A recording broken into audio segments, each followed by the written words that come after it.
नाज़रीन, फैसला सिंध गवर्नमेंट का और गालियां सारी सिंध को पड़ रही हैं।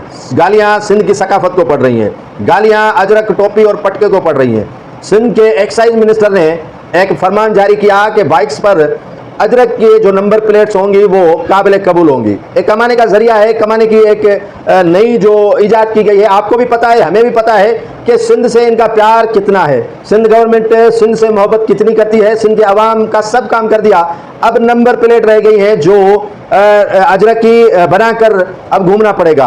जो ट्रैफिक पुलिस है वो अजरक की नंबर प्लेट बनाए बगैर या लगाए बगैर जो है वो नई बाइक रोड पर चल सकती, सफ़र नहीं कर सकते, क्योंकि उस पर जुर्माना 500 रुपये आयद करने का फैसला किया गया है।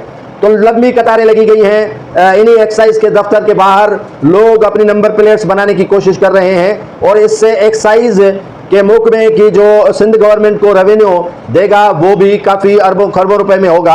लेकिन सवाल ये पैदा होता है कि सिंध में कौन सी आपने दूध की नहरें बहा दी हैं, कौन से आपने सेहत का लोगों को फ़ायदा दिया है, कौन सा तालीम का मयार बेहतर किया है, कौन सी जो है वो तालीम की शरह जो है वो ऊपर की है दूसरों सूबों से, कौन सा जो है वो पानी जो है वो लोगों को बेहतर अंदाज में बेहतर तरीके में मुहैया करके दिया है। तो सारे काम हो गए, अब रह गया है ये अपना अजरक वाली नंबर प्लेटें। तो जो भाई लोग बनाने जाते हैं या बना रहे हैं वो गालियाँ सिंध को दे रहे हैं, सिंध के बाशिंदों को दे रहे हैं, सिंध की सकाफत अजरक को दे रहे हैं। तो इसमें भैया हमारा कोई कसूर नहीं है, सिंध की सकाफत अलग है और सिंध गवर्नमेंट का जो ये कमाने का जरिया है वो अपना उनका अलग है। सिंध की सकाफत सदियों से है, मोहनजोदड़ो से है और इससे भी आगे है। और हज़रत सल्लल्लाहु अलैहि वसल्लम के अदवार से ये टोपी अजरक वाला सिलसिला जारी था और जारी था, क़यामत तक रहेगा। लेकिन ये सिंध गवर्नमेंट का जो इसमें किरदार है वो सिंध की तर्जुमानी नहीं कर रहा है। अगर आपको सिंध अच्छी नहीं लग रही है तो वो आपकी मर्जी, सिंध की सकाफत आपको अच्छी नहीं लग रही है वो आपकी मर्जी,